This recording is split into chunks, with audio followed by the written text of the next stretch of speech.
많은 여성들이 변신을 앞둔 이곳, 서울의 한 성형외과에서 여성들의 완벽한 S라인을 만들어주신다는 이영숙 원장님을 만날 수 있었는데요.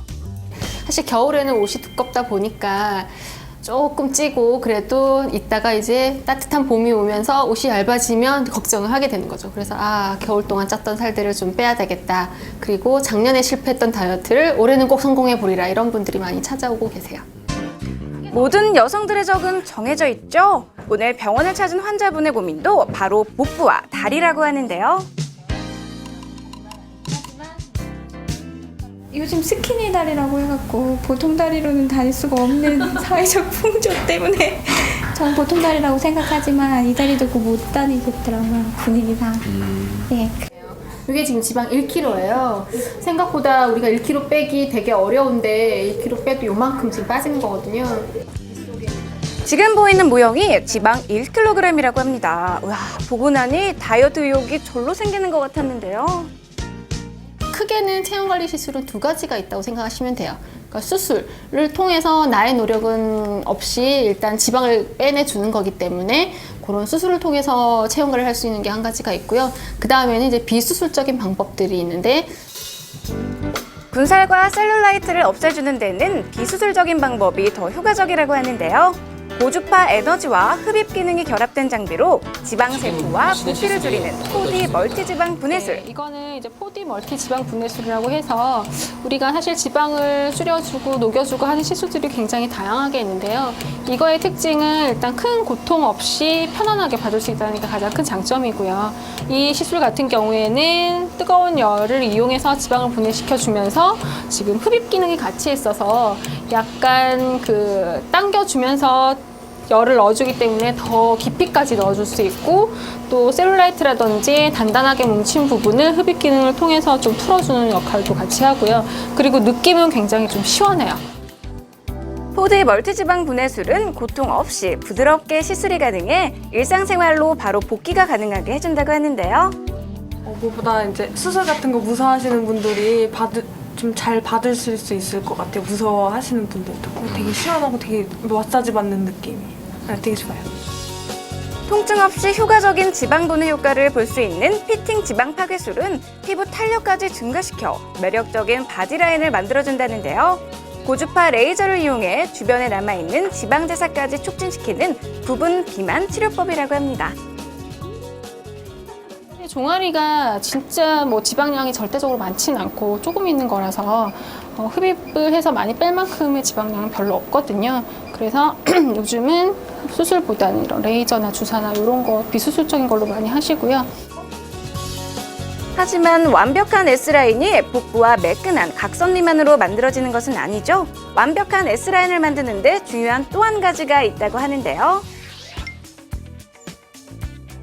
범상치 않은 뒤태에서 풍겨오는 카리스마. 매혹적인 가슴 라인을 만들어주는 권순근 원장님이십니다. 요즘은 내시경을 이용한 수술을 하기 때문에 섬세한 조작이 가능하고 보형물의 선택의 폭이 훨씬 더 넓어졌기 때문에 본인의 체형에 맞게 비대칭 가슴의 교정까지도 가능한 그 정도의 수준의 수술을 할 수 있게 되었습니다.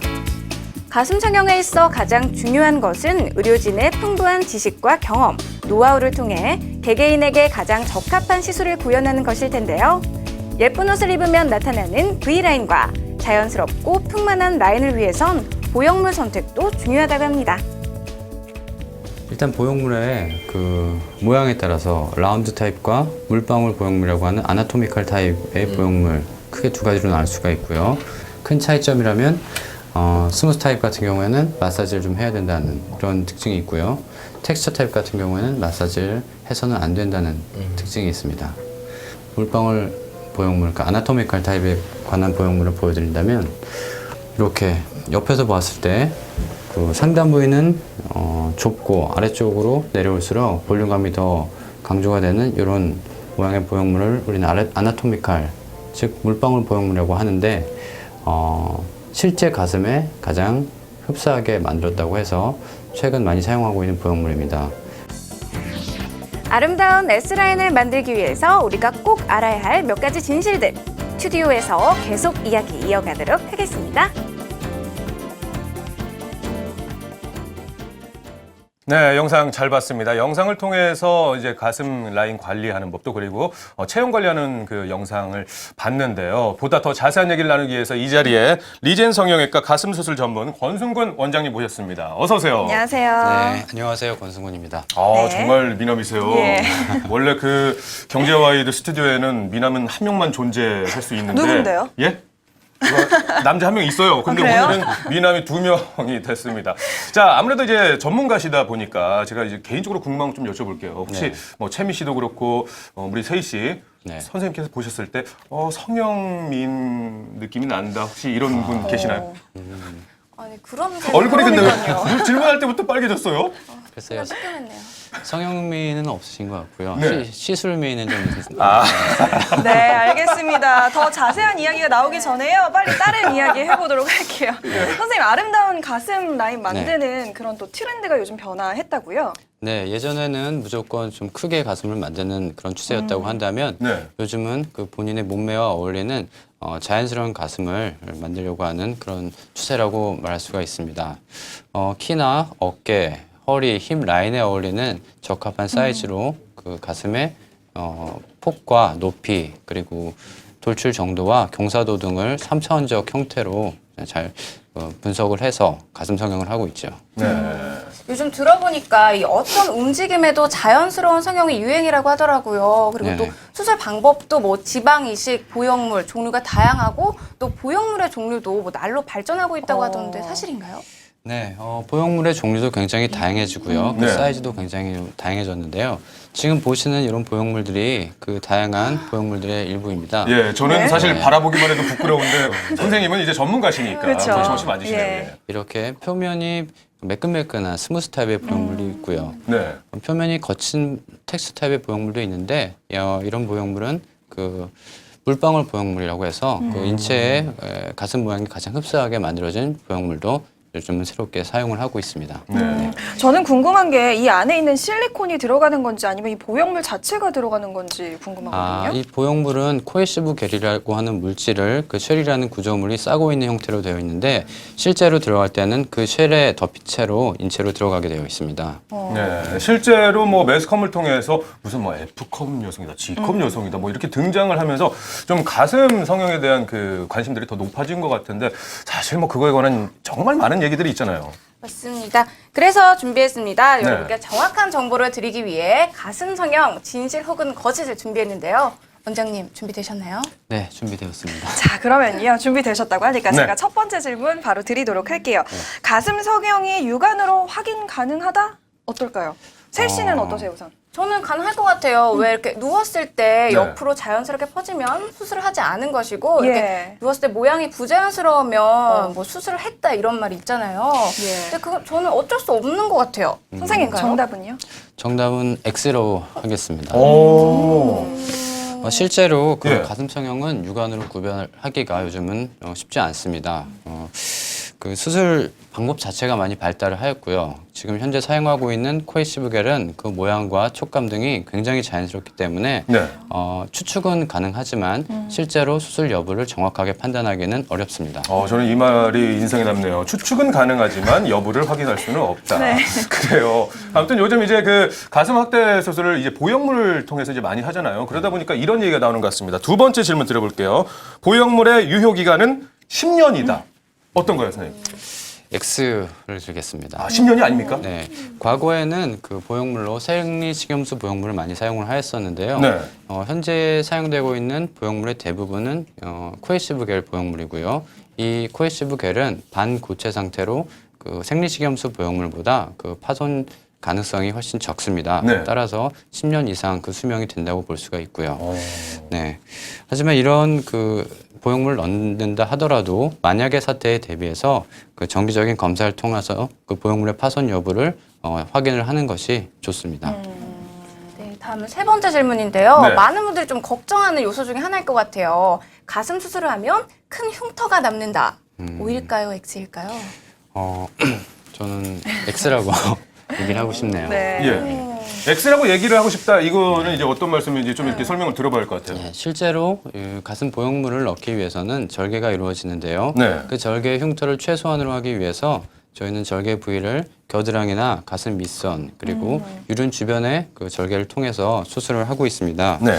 그 중에서 또 특히 겨드랑이 부분 절개는 그 흔적이 쉽게 눈에 띄지 않고 흉터나 피부 손상이 적기 때문에 시간이 많이 경과가 되면 원래 겨드랑이에 있는 주름과 구분이 힘들 정도까지 그렇게 많이 개선이 되는 편입니다.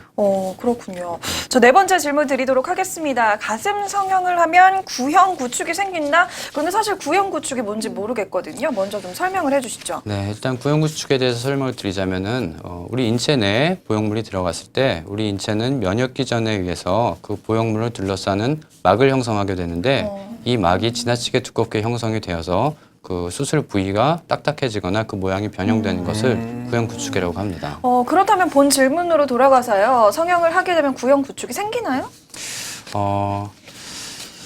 선생님 지금 고민을 하세요? 예. 답이 바로 안 나오는 겁니까? 네. 예. 구형 구축은 일단 X라고 얘기를 예. 드리고요. X요? 예. 네.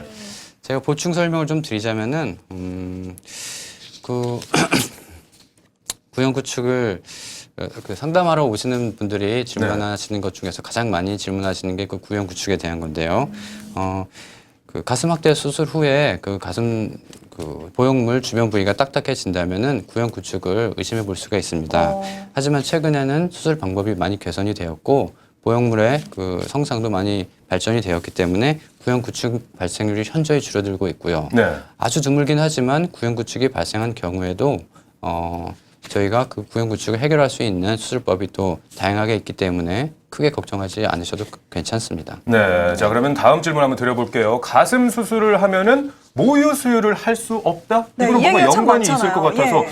진짜 모유 수유를 할 수 없는 겁니까? 아닙니다. 모유 수술을 충분히 할 수 있습니다. 오. 실제로 우리 보형물이 들어가는 공간은 그 대흉근이라고 하는 큰 가슴 근육 아래쪽에 존재를 하고 있고요. 예. 그 모유 수위와 관계가 되는 유선 조직은 그 대흉근 위쪽에 존재하고 있습니다.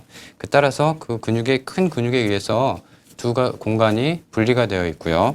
그리고 최근에는 그 시술 전에 초음파 검사를 통해서 충분한 공간 확보를 확인을 하고요. 네. 그리고 주변 조직에 최대한 손상을 적게 주는 내시경 시술을 이용해서 유선 조직의 손상을 거의 주지 않고 있기 때문에 얼마든지 그 모유 수유가 가능합니다. 그리고 어느 부위를 절개하더라도 모유 수유를 할 수 있지만 네. 그 유선 조직이 많이 모여 있는 유륜 주변 절개를 해야 할 경우 그것이 부담이 되신다면은 가슴 밑선이나 겨드랑이를 통해서 충분히 수술을 진행할 수 있기 때문에 모유 수유는 걱정하지 않으셔도 괜찮습니다. 네. 많은 여성분들이 가슴 수술 고려하실 때 좀 고민하는 부분일 것 같은데 예. 모유 수유가 가능하다니 좀 다행인 것 같네요.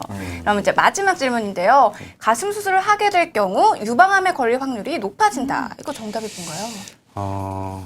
X. 아니군요. 네.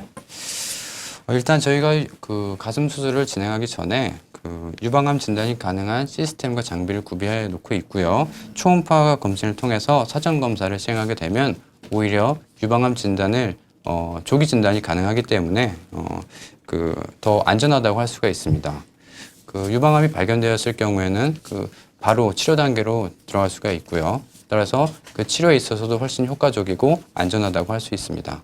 네, 우리가 가슴 성형에 대해서 많은 부분을 오해하고 있지 않았나라는 생각이 드네요. 네. 오늘 원장님 말씀 덕분에 가슴 성형에 대해서 많은 것을 알게 된 것 같습니다. 네, 원장님도 감사하고요. 우리 세희 씨도 고생 많으셨습니다. 네. 지금까지 함께해 주신 리젠 성형외과 권승훈 선생님 그리고 박세희 씨 고맙습니다. 네, 감사합니다.